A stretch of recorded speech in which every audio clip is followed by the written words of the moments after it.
Hello everyone, and today I am going to be giving a review on Karmaka. Karmaka is a easy game to play, but it's kind of hard to learn. But once you get the hang of it, you will get really good at this. Yes, so I've restarted doing game reviews again because I have this, and also this might be my last game review. I am not sure. I might do more. If you like this video, please make sure to hit that subscribe button and also that like button down below. Both of them are right there. And also make sure to hit the notification bell if you want to be notified of when I upload my videos. I think you can only hit the notification bell once you've subscribed to me, so make sure to do that. And yeah, so I'm just going to get started. Alright, so when you open it up, there is a menu on instructions on how to play, and then next there is the game board. Some people classify this as a board game, but it involves cards, so I don't know. It's kind of both a card game and a board game. So it looks like this. These are the Karmaka tokens. These are the things you move around with. So each player selects one of these and puts it on the board. So, for example, if there's two people playing, it will be like that. And they start off on the bottom kind of layer.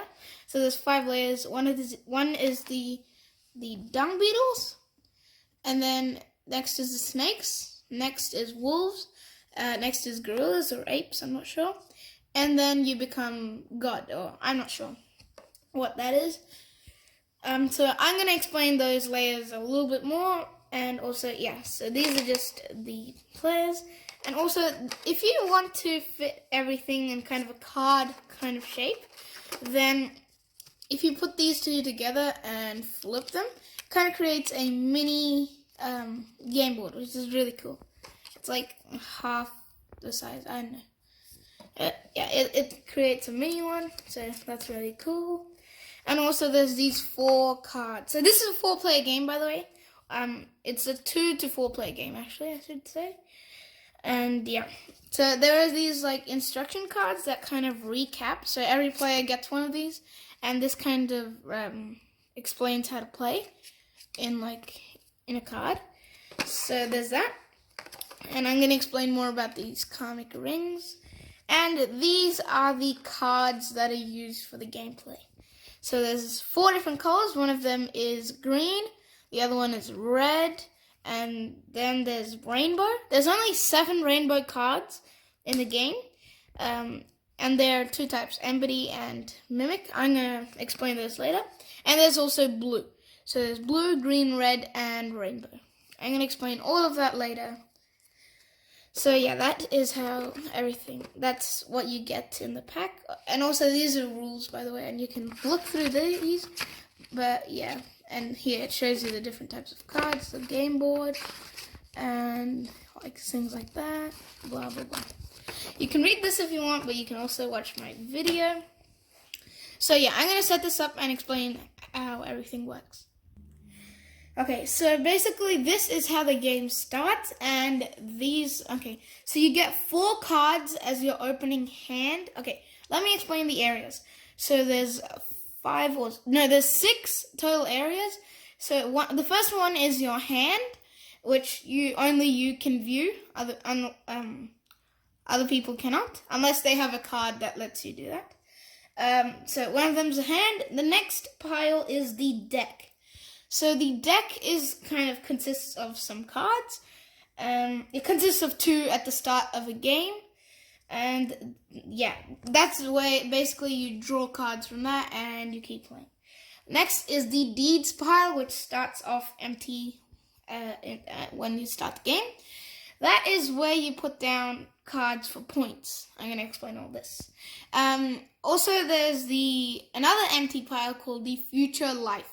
So you can put down cards here that you want to use in your future life. And same for the other people. So, and also there are 2 areas which are shared by all people. One of them is the well, which consists of all the cards that are not being used in the game. The second is the ruin, which is right next to it. I'm going to use that later. And also, so for a 2-player game, this is how the game would start. And then this would be the other player's hand. I'm just going to put it over here so you guys can see what kind of cards they have. So, for example, you start your turn by picking up a card from your deck. If you don't have any cards in your deck, I'm going to explain all this later. So you start by picking up a card from your deck. And then you have a choice to put a card down, or you have a choice to just end your turn. Most people like to put a card down. You can only put one card down on your turn, unless there's a card which lets you do more things. So the first way you can put down your card is for points. Let's say I put this card called the Swindle. It's a blue card, and it's like, yeah. And I put it down for points. So this is the points area, also called the deeds. Yes, so I put it down for points, and that counts as 3 points for me, because there's 3 up here. If you can see that, there's 3. Then it'll be the other person's turn. So you can put and the other way you can place a card down is for its action. So when you want to do whatever it says on the bottom here, then you put it in the ruins, which is over here, and you do the action. So this says, look at 3 random cards from a rival's hand, take one into your hand. Oh, you guys can't read that? Yeah, right there. And so I get to look at that and do one. The third way you can play your card is put it into your future life. So you put it face down into your future life. Other people cannot see your future life, only you can. But other people can see what action you place, and also other people can see what points you place down. Instead of calling this deeds, I'm just going to call it points area.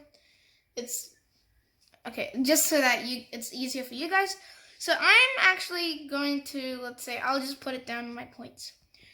And also, for points to count, so basically the use of points is in this board. So it'll be like, to go to the next level, you need 4 points, as it says in the little arrow mark there. So you need 4 points down here, as in total. Wait, where'd the other piece go? Okay. And to get those 4 points, you need to have like these numbers adding up to 4 of the same color. So for example, I can't put down 3 and a 1. It would count as 4 points, but actually no, this would only count as 3 points, because they're at different colors. And also, but if I put down this one, it would count as 4 points. Also, if I put down this one, it would count as 5 points. But if I put down this one, it would count as 3, once again. Okay, whenever you have 2 different colors, the one with the most amount of points is counted. So in this case, the points wouldn't be 1, it would be 3. So that is the use of points. It is to level up. And there is only one way to level up. One is to get the points. But once you have the points, you don't just instantly go up. What you do instead is you have to wait until you die. I'm going to explain this later. The next thing I'm going to show you is, actually, let's just say, I don't know. Okay, I'm just going to get all the cards from the people's hands. So, like this. And, okay, next thing I'm going to show you is how to reincarnate. To reincarnate, let's say all of these, use some of them in the future life.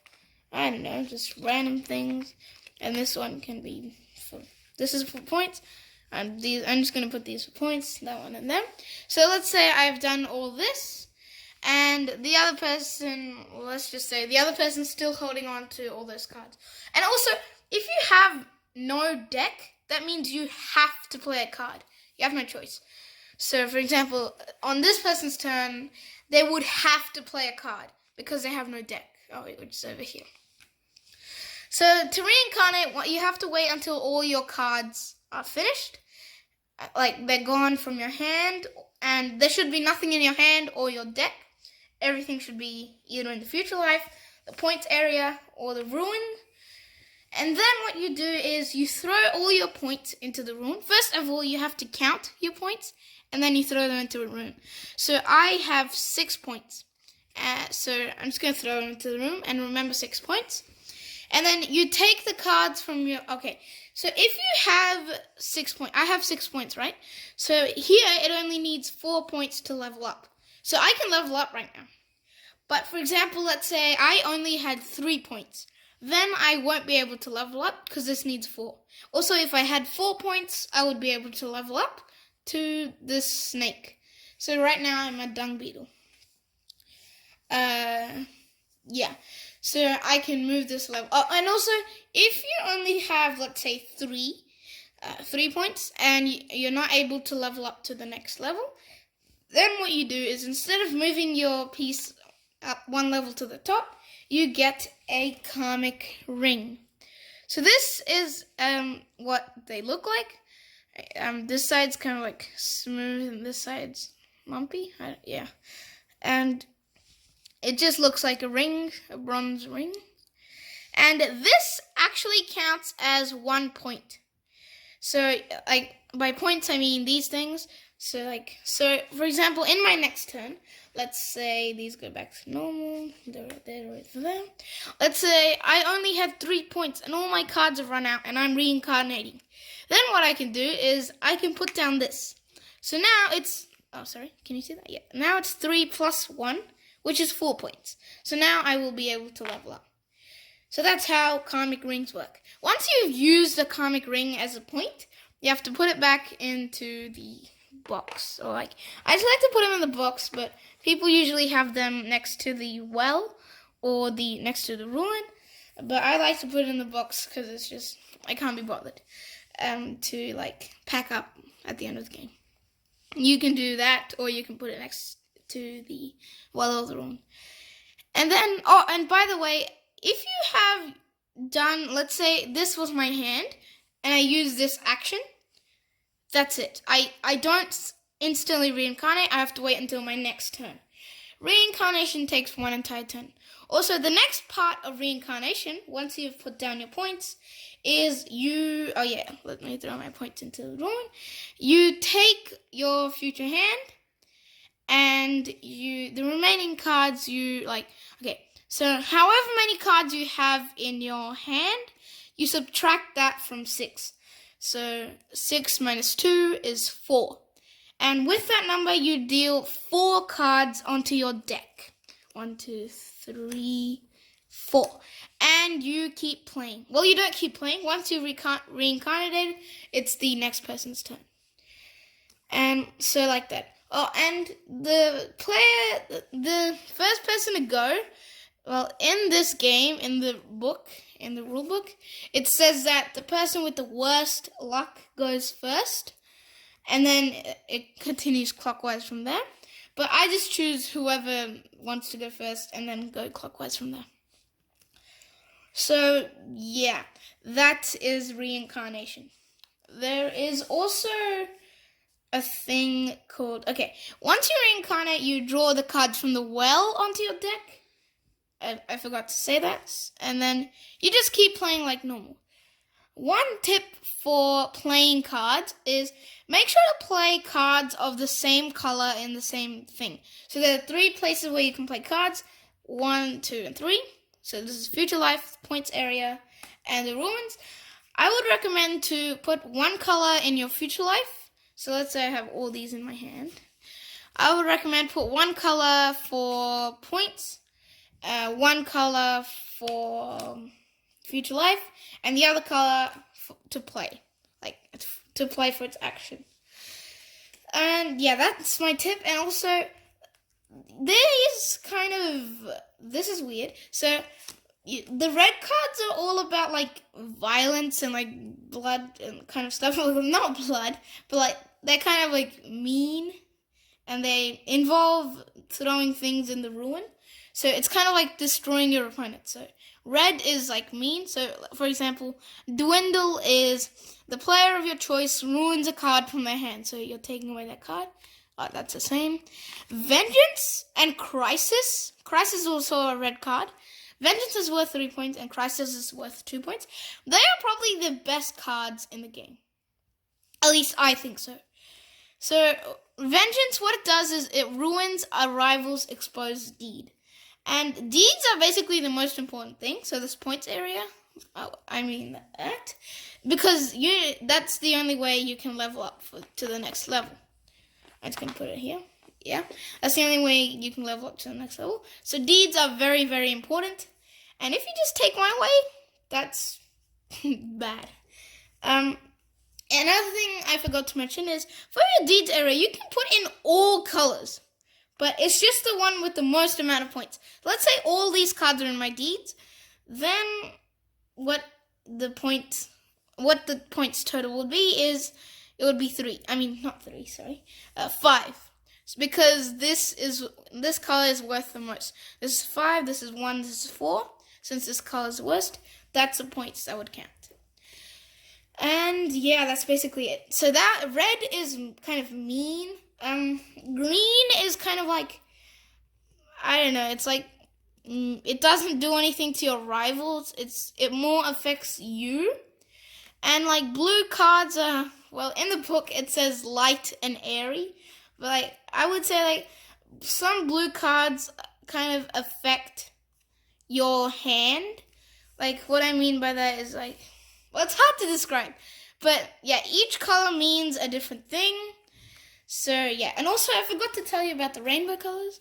Let me just search for one. There are 2 types of rainbow colors. One is Embody. That's another Embody. Denial, blah, blah, blah, blah. So these are all kind of like the cards in the game. Okay, so there's 4 Embodies and 3 Mimics. What? Oh, alright. One of them is just over here. Alright, so these are the 2 rainbow cards. They are like a mixture of all colors, as you can see. They're a mixture of blue, green, and red. Also over here. So Embody, what this does is, it plays a copy of one of your cards in the points area. So the deeds. So instead of like, let's say these were my deeds, and I placed Embody down. That means I get to choose one of these deeds, and I get to play that action. But I don't like take it out and put it there. I just do its action. Mimic is the same thing, but instead of your deeds, it's a rival's deed. So choose any rival's exposed deed. Can you see that clearly? Yeah. Choose any rival's exposed deed, play a copy of that deed's ability. So that is Mimic. And they have like weird illustrations. So yeah, though I might show you some of the cards in the game. So some of them are, and also the symbols are for this. This is like a plant. This is a star. Wait, 1, 2, 3, 4, 5, 6, 7-sided star. And this is kind of like a weird shape. I don't know what you would call that. I might go through some of the cards. So Journey, it lets you draw 3 cards from the well, and then you play another card. So the well is kind of like the most important thing. Oh, this is the well. I was wondering, where'd the well go? So, the well is kind of like the most important spot in the game, because that's the only spot where you can get new cards from. Yeah, also, I forgot to mention, if you have more than 6 cards in your future life, then what you do is you get none from the well. Like, that's it. That's all you have. The things in your future, when you die, the things in your future life are all you have in your hand. You don't get any new cards from the well, which is kind of bad. So yeah, that's gonna be it for this video. If you like this video, please make sure to hit that subscribe button, and also make sure to smash that like button. And if you want to be notified of whenever I post my videos, then make sure to hit the notification bell right next to the subscribe button after you've subscribed. And also, if you like gray, if anybody in the audience likes gray, then hit that subscribe button, because it will become gray once you hit it. And also, if anybody in the audience likes blue, if you hit that like button, did you know it turns blue? So make sure to hit it. And also, if anybody likes yellow out there, first of all, subscribe. And then if anybody likes yellow out there, hit that notification bell because it turns yellow. Yeah, just please hit that subscribe button. It really means a lot to me. And we recently achieved our goal of 200 subscribers, so yay. I think right now it's on 202 or 203. I'm not sure. I'll go check. But yes, thank you all of you for subscribing to me. And yeah, goodbye. See you in my next video. To tell you, you win by reaching the top of this ladder. So you go from dung beetles, and you need 4 points to go to snakes. Then you need 5 points to go to the wolves area. Then you need 6 points to go to the monkeys or the apes or gorillas, I don't know.